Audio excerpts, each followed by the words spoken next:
The way we're looking to measure success with this program is first, are we really identifying people who fit the eligibility criteria of being underrepresented in evaluation and who have an interest in evaluation. We targeted about 48 people that would benefit directly from this program. We hope many more will benefit indirectly. The Robert Wood Johnson Foundation Evaluation Fellowship Program seeks applicants from underrepresented communities who include minority, low-income and first-generation college graduates. The selection process is rigorous. The first year, the program placed 4 emerging fellows at a major foundation and evaluation practices to mentor and train them in evaluation. All of the fellows also participated in 3 week-long workshops and had an opportunity to participate in the annual American Evaluation Association conference this year in Orlando, Florida. Katrina Herbert is one of the first cohort of the Robert Wood Johnson Evaluation Fellowship Program on the emerging professional side and was placed at HighScope Educational Research Foundation. Her advisor at HighScope is Marietta Daniel Eccles. I think to the extent that the fellows are able to get a full range of experiences with different pieces of evaluation and thinking about how all those pieces come into a whole and how you then work with stakeholders in an evaluation process, because presumably you don't just dump a bunch of data at a client's door and walk away. Part of that process is also evaluation and consultation loop. And to the extent that these fellows are getting that full experience of how do you first make sure you've got high quality evidence to support whatever the findings are and recommendations, and then how do you dialogue with folks about what that evidence is and how it informs future policy and practice. I feel more confident, and I think that I could actually make a career out of health evaluation if I chose to do that.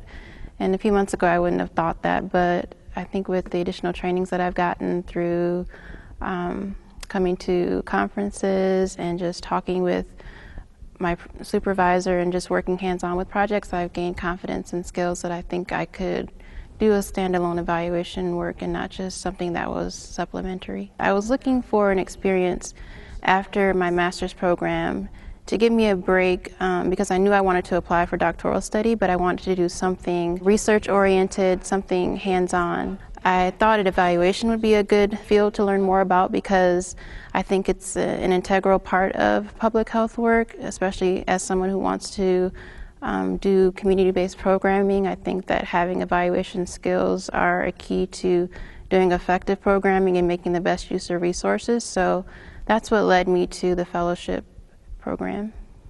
I think that the field ultimately will be better because there'll be new sources of people with strong skills, varied perspectives in that process. I think my undergraduate education at Spelman helped me to understand it. I'm not, in addition to the support that I have and the respect of those members in this program, I do have that support, so I do feel that it has helped me become more comfortable in my skin and speaking up for marginalized people.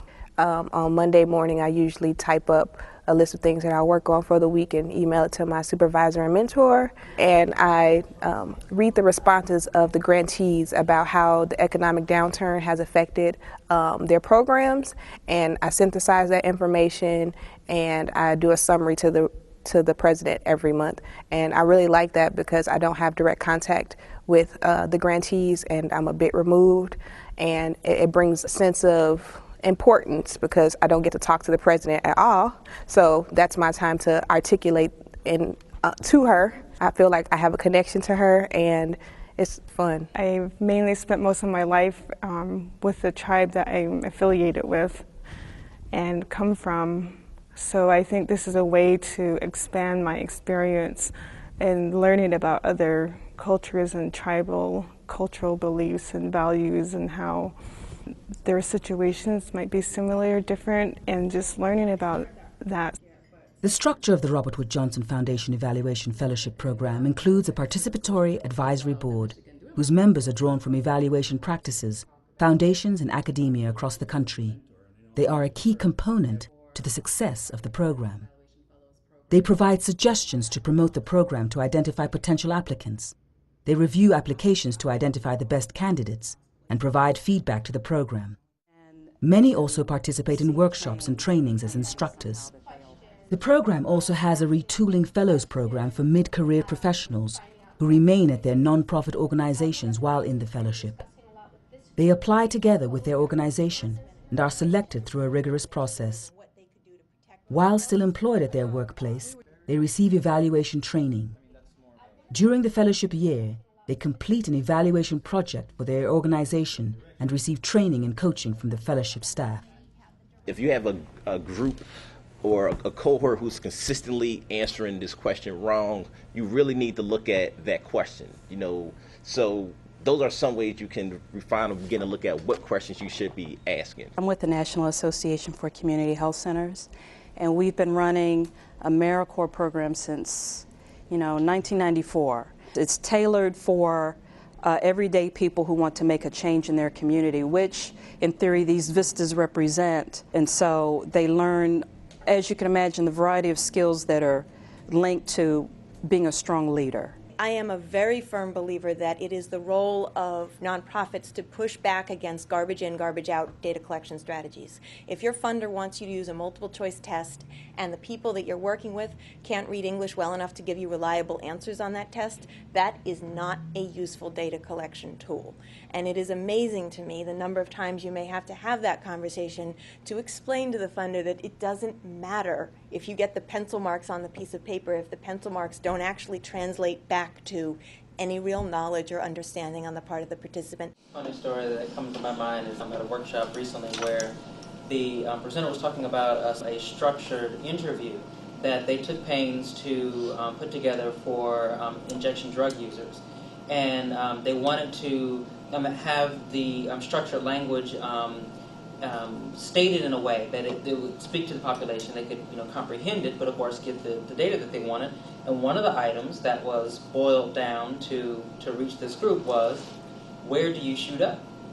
That was as complex as they got because they didn't want to confuse the population. So the population said, well, where do I shoot up? Some people said between my toes and my armpit. And some people said, well, on the corner of 30th and Market. It wasn't specific enough. If you don't run through it once at the beginning and then you're at the back end with all this raw data and you're realizing, oh my goodness, I asked this question, what do you plan to do after high school? And half of my survey respondents thought that meant today after school, and the other half of them thought they meant after high school graduation. And it was like, oh, that was really painful. I thought I designed such a good tool, and now we have this useless garbage data. Sharing experiences are critical. It allows the retooling and emerging fellows to be exposed to a broader range of evaluation experiences and opportunities to explore theirs and others' cultural competency in evaluation. For Domingo and other emerging and retooling professionals, they have an opportunity to learn about evaluation from diverse people in the field who might share similar beliefs and culture, as well as professional pathways. He has an evaluation family in the Robert Wood Johnson Evaluation Fellowship Program.